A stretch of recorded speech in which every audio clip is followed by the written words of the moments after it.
আসসালামু আলাইকুম রহমতুল্লাহি ওয়া বারাকাতুহু। আলহামদুলিল্লাহি কাফা ওয়া সালাতু ওয়াসসালামু আলা মান লা নাবিয়্যা বা'দ। সুপ্রিয় দিনী ভাই বোনেরা, আশুরার দিন কোনটি এবং মিডল ইস্টে এবং পাক ভারত উপমহাদেশে 2026 সনে আশুরার দিন কোনটি?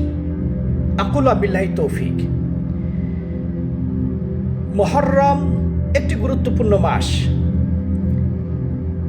4টি আশুরুল হুরুম তথা সম্মানিত মাস যেটা আল্লাহ রাব্বুল আলামিন কুরআনুল কারীম উল্লেখ করেছেন, সেই 4টি মাসের মধ্যে একটি মাস হচ্ছে মুহররম মাস।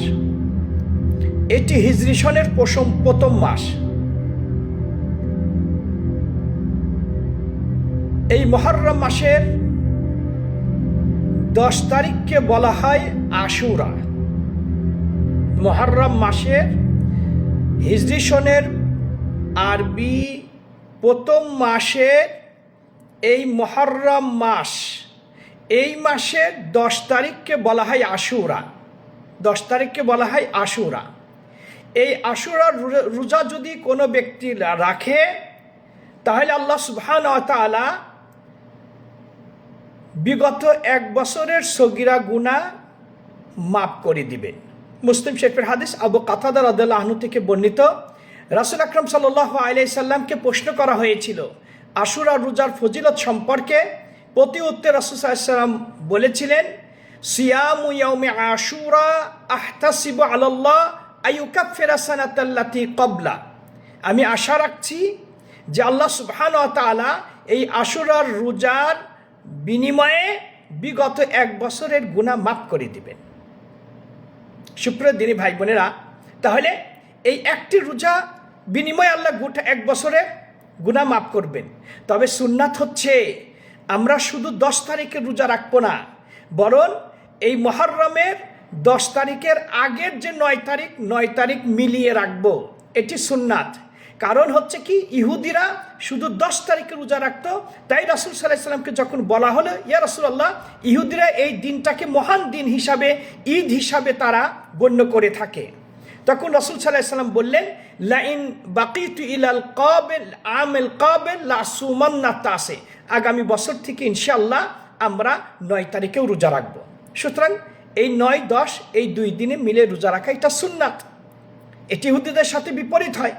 তবে কমপক্ষে আপনি 10 তারিখে রাখলেও চলবে, অথবা যদি 9 তারিখে রাখতে না পারেন তাহলে 10, 11 আপনি রাখতে পারবেন।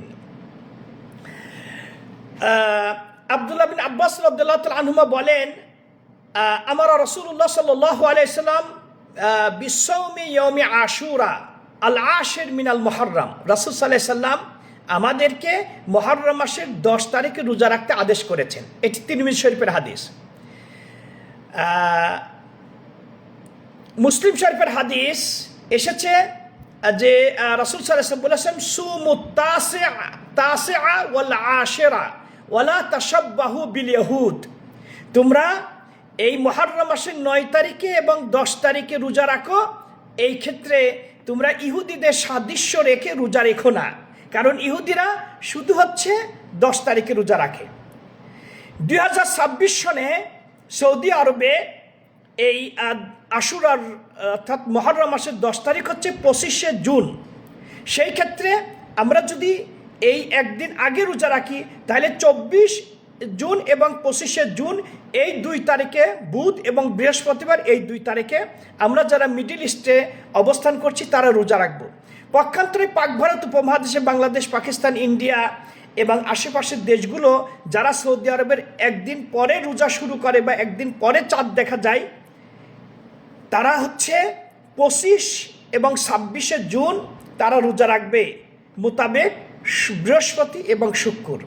এই 2 দিনে রোজা রাখলে আল্লাহ রাব্বুল আলামিন 1 বছরের গুনাহ মাফ করবেন। আসুন আমরা এই ফজিলত নিজে লাভ করার চেষ্টা করি এবং অপর ভাই বোনদেরকে আমরা উদ্বুদ্ধ করি এই আশুরার রোজা রাখার জন্য।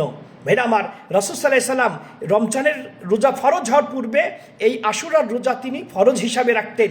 জাহিলিয়াতের যুগের লোকেরা রোজা রাখতো, কুরাইশরা জাহিলিয়াতের যুগ থেকেই রোজা রাখতো এবং রুবাই বিনতে